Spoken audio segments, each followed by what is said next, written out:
नमस्कार किसान भाइयों, आप देख रहे हैं कार्यक्रम कृषि दर्शन का आज का ये अंक। किसान भाइयों, परिवर्तन प्रकृति का नियम होता है और कुछ परिवर्तन समय के साथ भी नहीं होते, और ऐसा ही एक अपरिवर्तित रिश्ता है आपका और कार्यक्रम कृषि दर्शन का, जो कि समय के साथ बदला नहीं है बल्कि और प्रगाढ़ होता चला गया है। तो चलिए इसी रिश्ते को और मजबूती देते हैं आज के अंक के माध्यम से और देखते हैं कि आज के अंक में क्या है खास आपके लिए। किसान भाइयों, आज के अंक में हम जानेंगे कि खरीफ की फसल में जल प्रबंधन किस प्रकार से किया जाए, साथ ही साथ सब्जियों की खेती में रोग नियंत्रण कैसे करें, इस विषय में जानकारी देंगे आपको हमारे विशेषज्ञ। तो चलिए अंक की शुरुआत करते हैं मंडी भाव के साथ में खबरें खेती की से।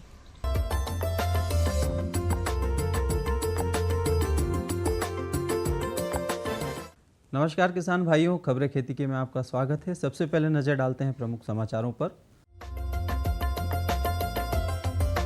2% ब्याज पर छूट जारी रहेगी। किसानों का फसल संरक्षण में सहयोग करें। किसानों को सजग रहने की सलाह। तिल में झुलसा रोग का नियंत्रण। प्याज को मक्खी मैगेट से बचाएं।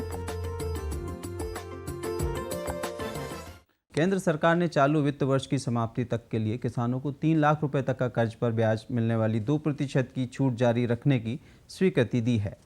रिजर्व बैंक ने सभी सार्वजनिक बैंकों को इस संदर्भ में दिशा निर्देश जारी किया है। केंद्रीय बैंक ने कहा है कि प्रत्येक किसान को 3 लाख रुपए तक की राशि से लघु अवधि के कर्ज पर यह सुविधा मिलनी चाहिए। केंद्रीय बैंक ने दिशा निर्देश में कहा है कि ब्याज दर में 2% की इस छूट की गणना कर्ज के आवंटन की तिथि और उसकी अदायगी की तिथि या अदा करने के लिए बैंक द्वारा तय की गई अंतिम तिथि के आधार पर की जाएगी। उल्लेखनीय है कि छोटे एवं मंझोले किसानों को कर्ज पर दी जाने वाली यह छूट इससे पहले 31 जुलाई 2015 तक ही मान्य थी। केंद्र सरकार ने स्वीकृति के बाद इसकी वैधता 31 मार्च 2016 तक के लिए बढ़ा दी। मुख्यमंत्री शिवराज सिंह चौहान ने कृषि विभाग को सोयाबीन में रोग पर नियंत्रण के लिए सक्रिय और सजग रहने के निर्देश दिए हैं। कैबिनेट में कृषि विभाग ने जानकारी दी है कि सोयाबीन की फसलों में रोग और कीट प्रकोप हरी झिल्ली, लिपलिपी इल्ली, काली इल्ली, तंबाकू इल्ली, सफ़ेद मक्खी, पीला मोजेक वायरस के रूप में देखने को मिला है। राज्य में 58 लाख हेक्टेयर सोयाबीन क्षेत्र में से मात्र 1.25 लाख हेक्टेयर क्षेत्र में कीट प्रकोप का ज़्यादा प्रभाव दिखा है।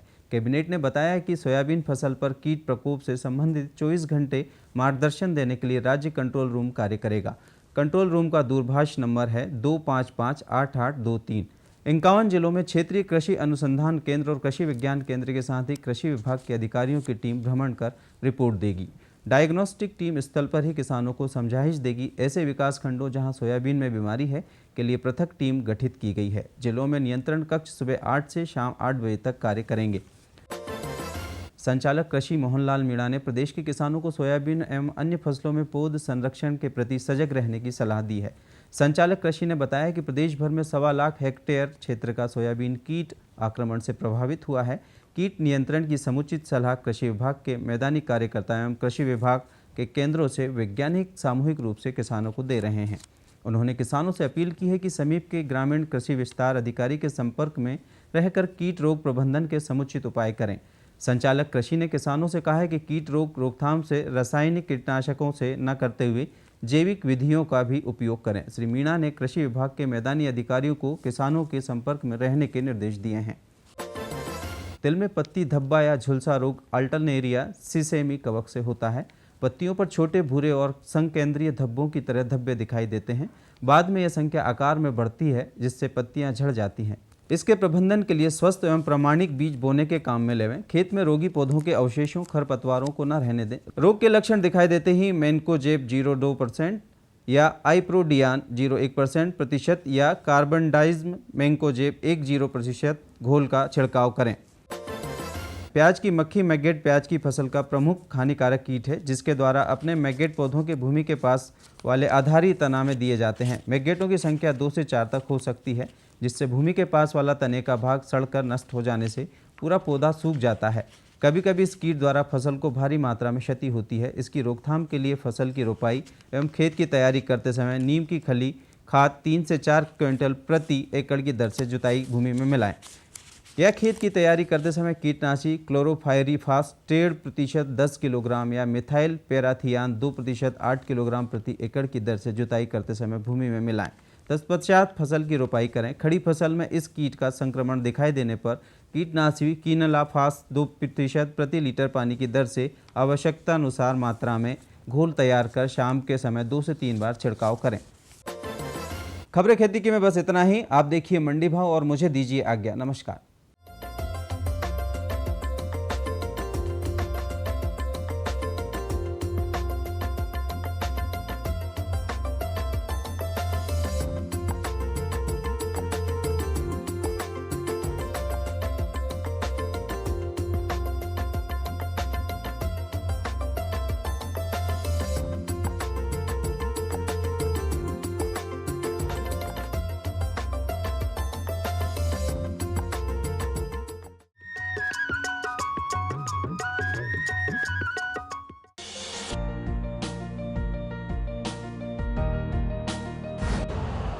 यूरिया का स्वदेशी उत्पादन 70 लाख टन बढ़ाने के लिए 6 उर्वरक संयंत्रों का उद्धार किया जा रहा है।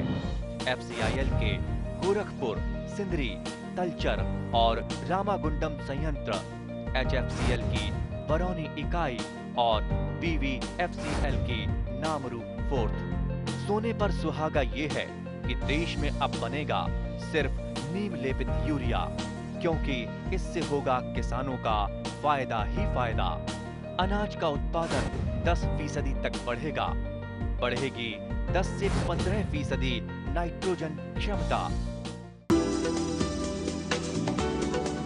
कौन जाने कब क्या होगा, मॉनसून का मिलेगा साथ या दिखाएगा बेरुखी, बादल गरजेंगे या बरसेंगे भी।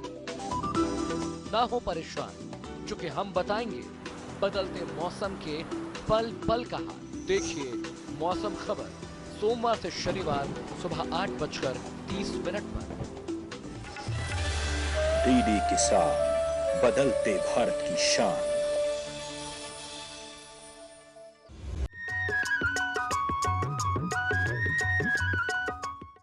किसान भाइयों, वर्तमान समय चल रहा है वर्षा ऋतु का।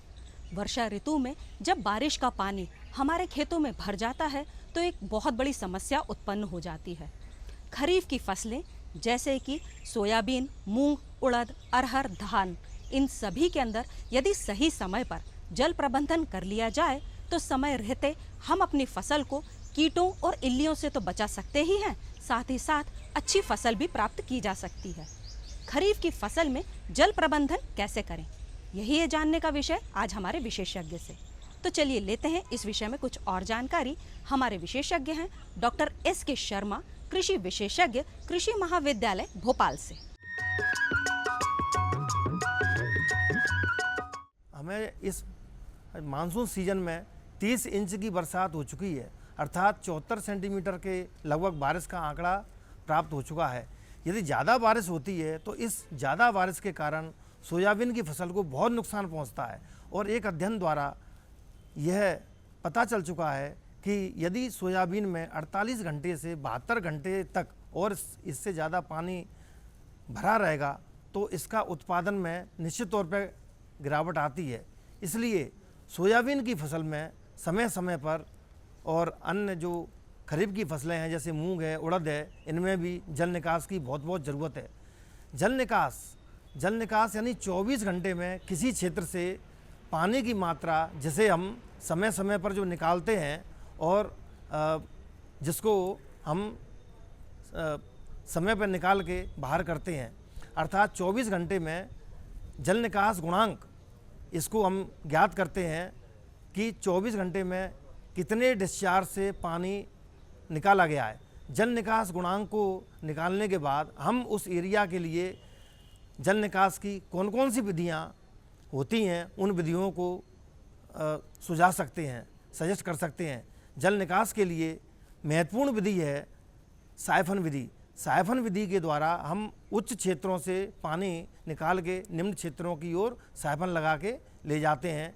साइफन का एक सिरा जहाँ पानी ज़्यादा भरा हुआ है वहाँ हम लगाएंगे और दूसरा सिरा अपेक्षाकृत कम निचाई पर रखते हैं और एक जगह से पानी एकत्रित होकर दूसरी जगह से पानी निकल जाता है। यह पानी गुरुत्वीय प्रभाव के अंतर्गत बहता है। यदि पानी को उठाना पड़ा तो हमारे किसान भाइयों को ये सुझाव है कि वो डीजल इंजन लगाएं। डीजल इंजन से पानी उठा के जहाँ पानी ज़्यादा भरा हुआ है एकत्रित करके और उस पानी को अतिशेष पानी को निकासी कर दें। और इसके अलावा यदि साइफन विधि किसी जगह पे कारगर नहीं है तो cross slope dish system, cross slope में पैरेलल पाइप लगा सकते हैं, जिसमें आजकल पीवीसी पाइप आ रहे हैं। उनको हम अपने खेतों में ये देख लें कि 2 जगह पर यदि स्लोप हैं तो उस स्लोप में 3 या 4 फीट गहरी और 9 और 10 फीट लंबी नाली लगा दें और उस नाली में से पाइप इस तरीके से लगाएं कि वे परस्पर ज़्यादा से ज़्यादा पानी को एकत्रित करके और एक नाले में मिला दें। तो इस तरह से हम हेरिंग बॉन भी बना सकते हैं। हेरिंग बॉन जैसे हमारे वृक्ष में तमाम प्रकार की शाखाएं होती हैं, तो इस तरीके से भी ड्रेनेज हम सफलतापूर्वक कर सकते हैं। इसके साथ साथ भी आकार की नाली, जिसे हम ट्रेंच कहते हैं, ट्रेंच खोद दें तो अतिरिक्त खेतों में से पानी उस ट्रेंच में आ जाता है और उस ट्रेंच से पानी निकलता हुआ और नाले में समा जाता है। तो किसान भाइयों, यदि हम खेतों में से अतिरिक्त पानी को ना निकालें तो निश्चित तौर पर ये मृदा लवणता है, मृदा को अम्लीय बनाएगा और जहाँ जो है पानी की निकासी नहीं है वहाँ दलदल बना देगा और हमारी भूमि सदा के लिए ऊसर और बंजर हो जाएगी। इसलिए हमें समय समय पर जल निकास करना बहुत ही ज़रूरी है। जल निकास करने से हमारे खेतों में उड़द है, मूंग है, सोयाबीन है, इसके बहुत जो है अच्छी पैदावार होती है।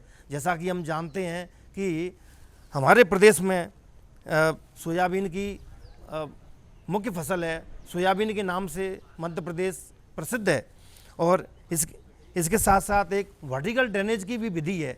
वर्टिकल ड्रेनेज की विधि में कुछ हम ऐसे पेड़ लगाते हैं कि जो जल भरे हुए क्षेत्र में से वो पानी को सोखते हैं, ग्रहण करते हैं।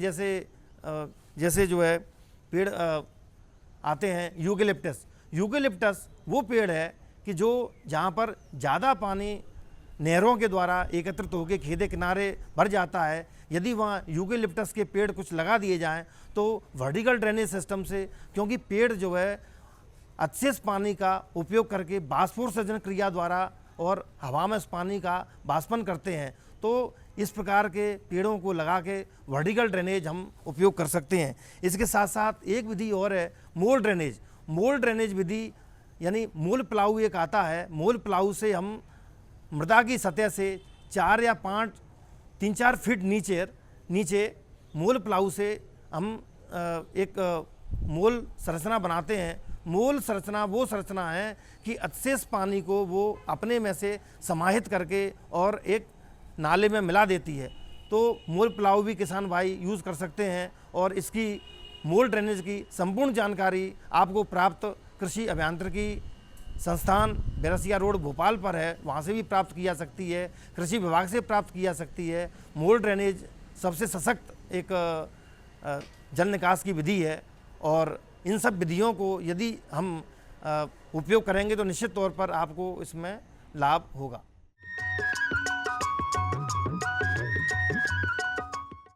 किसानों के हित में बड़ा कदम, प्रधानमंत्री कृषि सिंचाई योजना। हर खेत को पानी, प्रति बूंद अधिक उपज।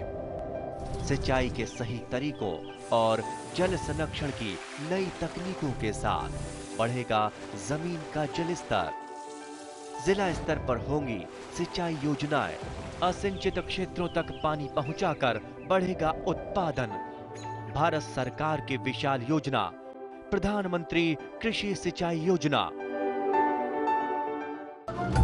क्या है फसलों का ताजा हाल, कैसे हो इनकी सही देखभाल, बीज और खाद की कैसे हो सही पहचान। जानिए विशेषज्ञों के साथ, देखिए खेत खलिहान, सोमवार से शुक्रवार सुबह 7 बजे। डीडी किसान, बदलते भारत की शान।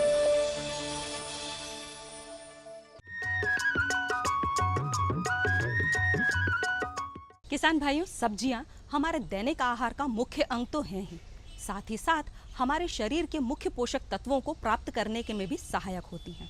और अब तो बारिश का मौसम चल रहा है। इस मौसम में सब्जियों की खेती में कीट लगने की संभावनाएं भी काफ़ी बढ़ जाती हैं। सब्जियों की खेती को कीट मुक्त कैसे रखा जाए और कैसे इनको रोग नियंत्रण किया जाए, यही आज आपको बताएंगे हमारे विशेषज्ञ। हमारे विशेषज्ञ हैं डॉक्टर M.K. नायक, कृषि वैज्ञानिक, कृषि महाविद्यालय टीकमगढ़ से। सबसे पहले आप हमारे किसान भाइयों को बताइए कि जो सब्जी है, कद्दू वर्गीय सब्जी की बात मैं सबसे पहले करना चाहूँगा। इसमें कौन कौन से कीट लगते हैं और उनका निदान कैसे किया जा सकता है? किसान भाइयों, कद्दू वर्गीय सब्जियों में लौकी, परवल, टिंडा, तुरई, ये सब सब्जियां आती हैं। इनमें मुख्य रूप से दो तरह के कीड़े नुकसान पहुंचाते हैं। एक तो फल मक्खी आती है और दूसरा लाल कीड़ा आता है। इन दोनों कीड़ों की इल्ली अवस्था और वयस्क अवस्था, दोनों ही अवस्थाएँ सारी फसलों को नुकसान करती हैं। इसकी जो इल्ली अवस्था होती है, वो जो कद्दू की लाल कीड़ा की जो इल्ली अवस्था होती है, आपने देखा होगा कि ज़मीन के नीचे से जड़ों में छेद करती है या जड़ के ऊपर जो तना रहता है उसमें छेद करके ये पूरे तने उसको कद्दू वर्गीय सब्जियों को, सारी सब्जियों को नुकसान करते हैं। और ख़ासतौर से जो फल ज़मीन को टच किए रहते हैं उन फलों में भी एक कीट इल्ली अंदर घुस करके फलों को नुकसान पहुंचाती है। जमीन पर जो लगते हैं, जमीन से जो चिपके रहते हैं। अच्छा। तो इसलिए किसान भाइयों को जरूरी है कि कोई जब भी हम सब्जी लगाते हैं तो उन सब्जियों के लिए स्टैकिंग करें या लकड़ी गाड़ के उसको ऊपर टांगें। बहुत अच्छी सलाह है, बहुत बड़ी समस्या है किसान भाइयों जी जी जी मालवी जी। उससे क्या होता है कि फल नीचे नीचे गिर पाते हैं और उससे काफ़ी हद तक 10 से 20% नुकसान बच जाता है आपका। तो उसका जो वयस्क कीट होता है वो पत्तियों को खा करके नुकसान पहुंचाता है। जहाँ तक फल मक्खी की बात है किसान भाइयों, तो फल मक्खी जैसा कि नाम है इसका कि जब सब्जियों के फल लगना शुरू होते हैं उस समय ये फल मक्खी अपने अंडरोपक के द्वारा फल में छेद कर अंडे देती है और वो अंडा 3 से 4 दिन बाद इल्ली बन जाती है। तो इसकी मुख्य जो अवस्था, हानिकारक अवस्था होती है, जिसको हम मैगट कहते हैं, इल्ली को ही मैगट कहते हैं, वो अवस्था बहुत हानिकारक होती है। फल के अंदर का गूदा खा करके वो फल को सड़ा देती है। और फल सड़ने की वजह से ज़मीन पर गिर जाते हैं और उसके फल खाने योग्य नहीं रहते हैं और उसकी जो बाजार का मूल्य होता है, नियंत्रण कैसे किया वो कम हो जाते हैं। नियंत्रण के लिए किसान भाई 2-3 तरह के उपाय हैं। चूंकि सब्जियां हैं, एक चीज़ जरूर ध्यान रखें कि जहां तक हो सके हम जैविक कीटनाशियों का प्रयोग करें। यदि आपको जैविक कीटनाशी में हमने आपको बताया, एक तो आता है बैसिलस थोरेंजेनेसिस, 1 किलोग्राम 600 लीटर पानी में 1 हेक्टेयर में छिड़काव करेंगे तो आपका नियंत्रण आसानी से हो सकता है। लेकिन ध्यान इस चीज़ का रखना है हमारे किसान भाइयों को कि इल्ली जब प्रथम स्टार या द्वितीय स्टार में होती है उस समय यदि आप जैविक कीटनाशी का प्रयोग करेंगे तो निश्चित रूप से लाभ होगा। जहाँ तक रासायनिक कीटनाशियों की बात है तो किसान भाइयों आपको ये जरूर ध्यान रखना है कि जब उसमें फल लगने लगते हैं, फल तोड़ने के बाद ही हम रासायनिक कीटनाशियों का उपयोग करें, क्योंकि रासायनिक कीटनाशियों का जो प्रभाव रहता है, अवशेष प्रभाव, वो 3 से 5 दिन तक रहता है। हमारे उपभोक्ता भी उससे बचे रहे, हाँ, उसके दुष्परिणाम से बचे रहे। बिल्कुल मालवी जी। तो उसके लिए एक बढ़िया कीटनाशी है मेलाथियन 50 सीसी के नाम से आता है, 1 ml प्रति लीटर के हिसाब से आप डालेंगे तो नियंत्रण हो जाएगा। दूसरा कीटनाशी आता है इसके लिए ट्राइजोफास, जो 40 सीसी के रूप में आता है। इसकी 2 मिलीलीटर मात्रा 1 लीटर पानी में घोल करके छिड़काव करते हैं तो बहुत अच्छी तरीके से इन दोनों कीड़ों पर नियंत्रण किया जा सकता है। डॉक्टर साहब, भिंडी एक ऐसी सब्जी है जिसे हर व्यक्ति पसंद करता है और हर मौसम में खाना चाहता है। जी जी। परंतु देखा जाता है कि भिंडी की पैदावार भी कई बार इस प्रकार के कीटों के प्रकोप की वजह से कम होती है और फिर बाजार में इसकी डिमांड ज़्यादा और सप्लाई कम हो जाती है। जी जी। तो हमारे किसान भाई अपने खेत में भिंडी की अधिकतम उपज ले सके और इन कीटों को कैसे नियंत्रित कर सके, ये थोड़ा उपचार बताएं। देखिए मालवी जी, किसान भाई, भिंडी में 2 तरह के कीट लगते हैं। एक तो रस चूसने वाले कीट होते हैं, काटने वाले कीट होते हैं। रस चूसने वाले कीटों में आता है जैसेट और सफ़ेद मक्खी। जैसे सफ़ेद मक्खी का कार्य क्या रहता है कि वो रस चूस कर नुकसान पहुंचाती है, साथ ही साथ एक वायरस बीमारी को, जो पीला मोजक बीमारी होती है, उसको फैलाने का महत्वपूर्ण काम करती है। और जो जैसेट होता है, जिसको हरा मच्छर के नाम से आप जानते हैं, 3 से 4 मिलीमीटर का होता है, पत्तियों के नीचे सतह पर बहुत सारे झुंड के रूप में रहते हैं और रस चूसते रहते हैं, जिससे भिंडी की पत्तियां पीले पड़ जाती हैं। ये बड़ी समस्या देखी किसानों। बिल्कुल मालवी जी। एक तो जैसेट की वजह से जो है वो गोल हो जाते हैं, छोटे हो जाते हैं। जी जी। एक तो जैसेट की वजह से पत्तियां जो पीली पड़ती है किनारे से, लेकिन जो सफेद मक्खी होती है वो वाहक का कार्य करती है विषाणु बीमारी का। तो इन दोनों बीमारियों के नियंत्रण के लिए एक तो आपका इमेडाक्लोप्रिड आता है, इसकी 1 मिलीलीटर मात्रा 1 लीटर पानी में घोल करके छिड़काव करते हैं तो आसानी से नियंत्रण किया जा सकता है। दूसरा, भिंडी के मुख्य कीड़ों में एक होता है प्रोह एवं तनाछेदक कीट। इस कीट की इल्ली बहुत हानि पहुंचाती है। इसमें पहले तना में छेद करती है, तना में छेद कर करके उसमें नीचे या ऊपर सुरंग बनाती है, जिसकी वजह से सुरंग बना करके वो पूरा तना जो होता है सड़ने लगता है और फूल कभी कभी कम आते हैं और फल के पैदावार भी कम होगी। फिर जब इसमें भिंडी लगने लगती है उस समय भी ये बहुत तेजी से नुकसान करती है भिंडी में छेद कर करके, तो उसकी जो भिंडी के फल होते हैं वो काफी छोटे रह के गिर जाते हैं और काफी नुकसान होता है। इसके नियंत्रण के लिए किसान भाइयों ट्राइजोफास 40 cc 2 ml प्रति लीटर के हिसाब से या मेलाथियन 50 cc 1 मिलीलीटर मात्रा प्रति लीटर पानी में घोलकर छिड़काव करें। जहाँ तक जैविक कीटनाशियों की बात है तो बेवरिया बेसियाना 400 ml प्रति एकड़ के हिसाब से आप छिड़काव करते हैं तो निश्चित रूप से आपकी भिंडी सुरक्षित रहेगी। और ज़्यादा से ज़्यादा किसान भाइयों जैविक कीटनाशियों का प्रयोग करें। इसके लिए एक और उपाय आता है, प्रकाश प्रपंच आता है। प्रकाश प्रपंच को अपने खेत में लगा देते हैं भिंडी की हाइट ऊंचाई के बराबर, तो उसमें जो मादा कीट जो अंडे देने वाली होती हैं वो ट्रैप में प्रपंच में आकर के फंस जाती हैं, उससे आपका काफ़ी नियंत्रण हो जाता है। बाजार में उपलब्ध है, ये बाजार में उपलब्ध है। दूसरी चीज़ किसान भाइयों खूंटी भी लगा सकते हैं, लेकिन खूंटी लगाने में विशेष रूप से ध्यान ये रखें कि जब आप फल तोड़ जब आपकी सब्जी पूरी कटाई हो जाती है तो उसमें उन खूंटियों को निकाल कर अलग कर दें, जिससे आपका आसानी से बहुत अच्छे तरीके से नियंत्रण किया जा सकता है। बहुत उपयोगी जानकारी दी डॉक्टर साहब आपने। तो किसान भाइयों आपने देखा कि खरीफ में किस प्रकार आपने कद्दू वर्गीय फसलें, कद्दू वर्गीय जो आपका सब्जियां हैं उनमें, और खासतौर पर भिंडी के बारे में हमने भी जानकारी ली। डॉक्टर साहब ने हमें ये भी विस्तार से बताया कि कौन कौन से कीट लगते हैं, कौन कौन से कीट किस प्रकार से उसमें नुकसान पहुंचाते हैं, कौन कौन सी विभिन्न अवस्थाएं हैं उस प्रकार की बीमारियों को पैदा करने की। और डॉक्टर साहब ने हमें ये भी बताया कि रासायनिक चीज़ों का इस्तेमाल कैसे किया जाए और देशी उपचार भी, जैसे डॉक्टर साहब ने बताया, वो भी हम कैसे उनका इस्तेमाल करके कम से कम नुकसान पहुंचाकर हमारे पर्यावरण को, हमारे उपभोक्ताओं को अधिक से अधिक जो है सब्जी की फसल ले सकें और बाजार में उस अच्छी गुणवत्ता की सब्जियां पहुंचा सकें। इसी के साथ हम डॉक्टर नायक का धन्यवाद करते हैं।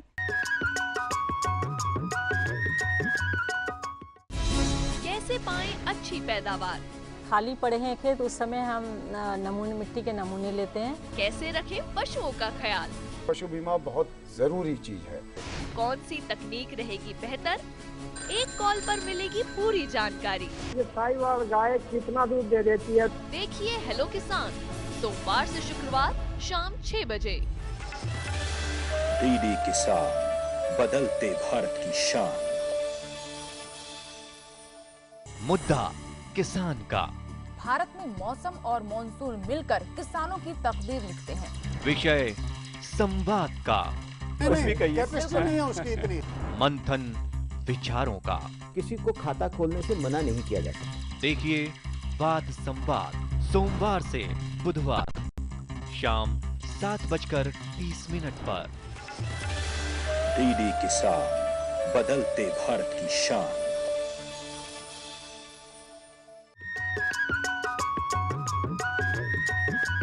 किसान भाइयों, ये तो था हमारा आज का यह अंक। निश्चित तौर पर आपको ज़रूर पसंद आया होगा। फिर भी यदि आपके मन में कोई प्रश्न या सुझाव हैं या कोई किसान भाई अपनी सफलता की कहानी हम तक पहुंचाना चाहे तो पत्राचार करना ना भूलिएगा। पत्राचार करने के लिए हमारा पता नोट कर लीजिए। हमारा पता है कार्यक्रम कृषि दर्शन, द्वारा निदेशक, कमरा number 4, Doordarshan Kendra, Shyamla Hills, Bhopal. Pin code है 462013। किसान भाइयों, आज का अंक हम यहीं पर समाप्त करते हैं। अगले अंक में फिर होगी मुलाकात कुछ अन्य कृषि संबंधित जानकारियों के साथ। तब तक के लिए पूर्वा राय को आज्ञा दीजिए। नमस्कार।